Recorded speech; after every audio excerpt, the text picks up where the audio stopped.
Imagine o seguinte cenário: do dia para a noite o Brasil para, entregadores ficam perdidos sem conseguir traçar rotas, aviões param de decolar, navios atracam sem previsão de saída, aplicativos como Uber, iFood, Waze e Google Maps simplesmente param de funcionar. Você tenta pagar alguma coisa pelo celular e a transação simplesmente não vai. E até as Forças Armadas e a Defesa Aérea perdem sua capacidade de resposta. Tudo isso acontece ao mesmo tempo e ninguém entende o motivo. Parece até um roteiro de ficção científica, mas o risco é real se o Brasil perder acesso ao sistema de posicionamento global por satélite, ou como a gente costuma chamar, o GPS. O problema é simples: o Brasil não tem seu próprio sistema de navegação via satélite. Hoje usamos por padrão o GPS dos Estados Unidos, embora existam outras opções, como o sistema russo GLONASS ou o chinês Beidou. Essa dependência coloca o país em uma posição extremamente vulnerável frente a essas grandes potências. Países como o Japão e Índia, por exemplo,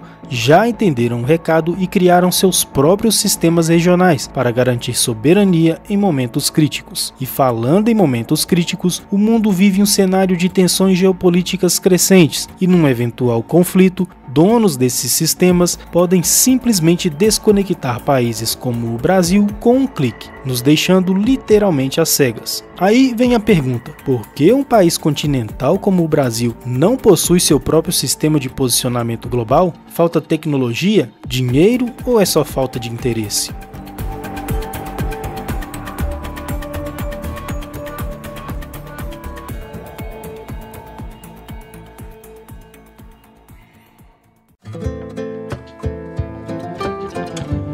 Antes de tudo, tem uma coisa importante que a gente precisa entender. GPS não é o nome do tipo de tecnologia. Muita gente aqui no Brasil acha que GPS é o nome da tecnologia, mas GPS é o nome do sistema dos Estados Unidos, Global Positioning System. É como se a gente chamasse toda a água com gás de H2O. H2O é só uma marca que virou referência. A gente se acostumou a chamar assim porque foi o sistema americano que chegou primeiro e dominou o mundo.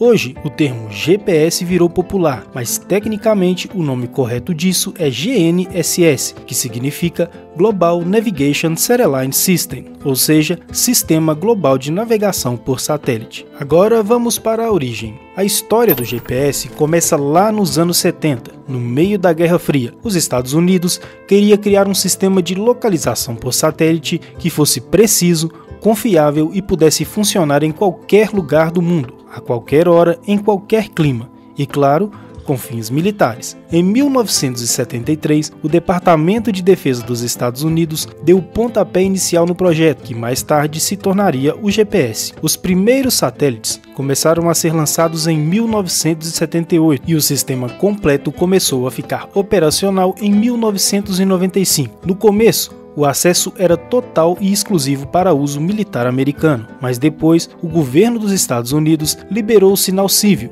mesmo que com menos precisão do que o militar. Aí o GPS se espalhou pelo mundo. Hoje em dia, além dos Estados Unidos, outros países também têm seus próprios sistemas. A Rússia tem o GLONASS, que começou a operar em 1996. A China criou o Beidou, que ficou completo em 2020. A União Europeia tem o Galileu, operacional desde 2016. A Índia e o Japão criaram seus sistemas regionais, que funcionam bem dentro dos seus territórios. Esses países perceberam uma coisa óbvia: não dá para depender dos outros quando o assunto é navegação, segurança e tecnologia estratégica. Hoje, essa tecnologia está em tudo, na sua corrida com o celular, nos aviões, nos navios, nos tratores, nos bancos, nas telecomunicações, nos aplicativos, nas operações militares e até no funcionamento de alguns serviços públicos. Sem o GNSS, o mundo moderno simplesmente não roda. E aí fica a pergunta: se esse sistema é tão importante para o mundo inteiro, por que o Brasil ainda não tem o seu próprio?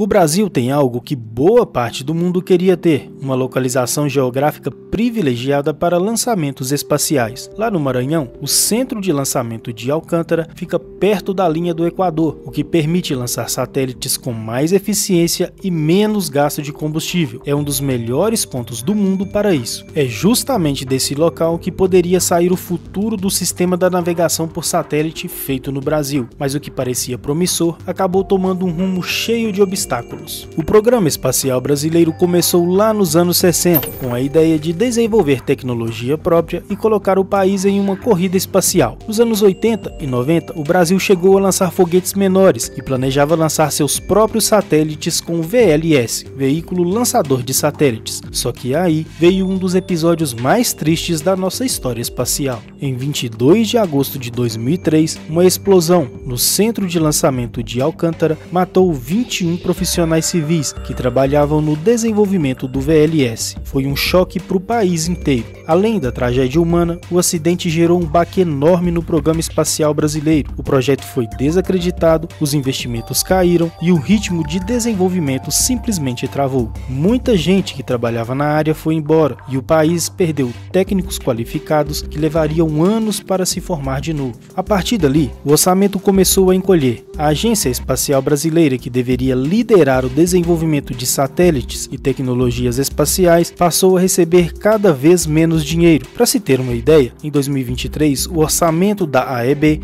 foi de apenas 47 milhões, o que representava só 0,002% do PIB. Isso colocou o Brasil entre um dos países que menos investem em tecnologia espacial no G20, ficando à frente apenas do México. Enquanto isso, Estados Unidos, China, Rússia, União Europeia e até Índia e Japão investiram bilhões em seus programas espaciais. A China, por exemplo, investiu quase 19 bilhões de dólares só em 2023 no seu programa espacial. E o Brasil, mesmo com toda a vantagem estratégica, com estrutura e capacidade técnica, ficou para trás. Projetos promissores foram abandonados, teve verba cortada e o que era para ser uma área de soberania nacional virou um setor esquecido. Agora, sem orçamento, sem continuidade e sem apoio político, o sonho que temos do nosso próprio sistema de navegação por satélite foi ficando cada vez mais distante. E aí, diante disso tudo, surge mais outra pergunta inevitável. Diante de tudo que temos, por que ainda não conseguimos fazer isso acontecer?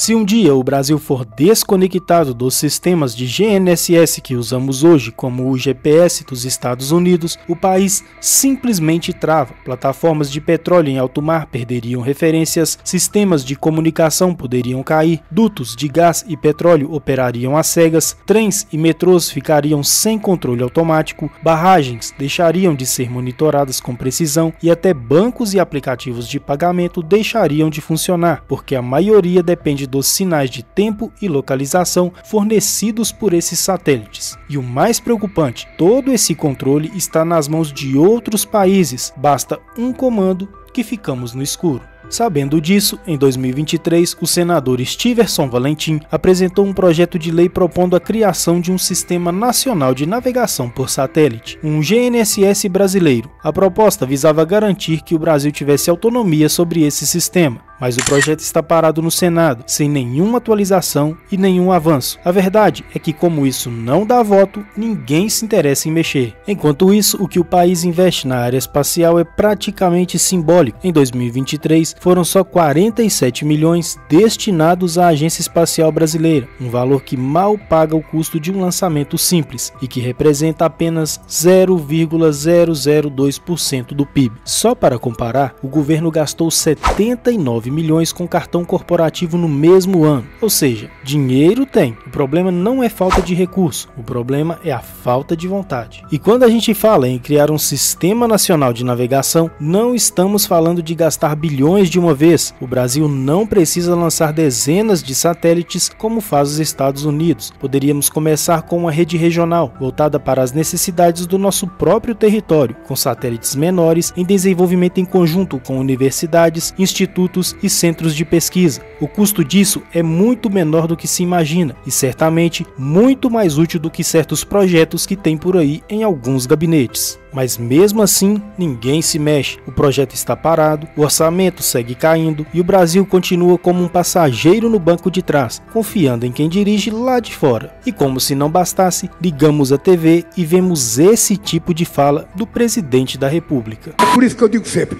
não adianta o Trump ficar gritando de lá, porque eu aprendi a não ter medo de cara feia. Fale manso comigo, fale com respeito comigo, que eu aprendi a respeitar as pessoas e quero ser respeitado. Muito obrigado pela audiência e até breve.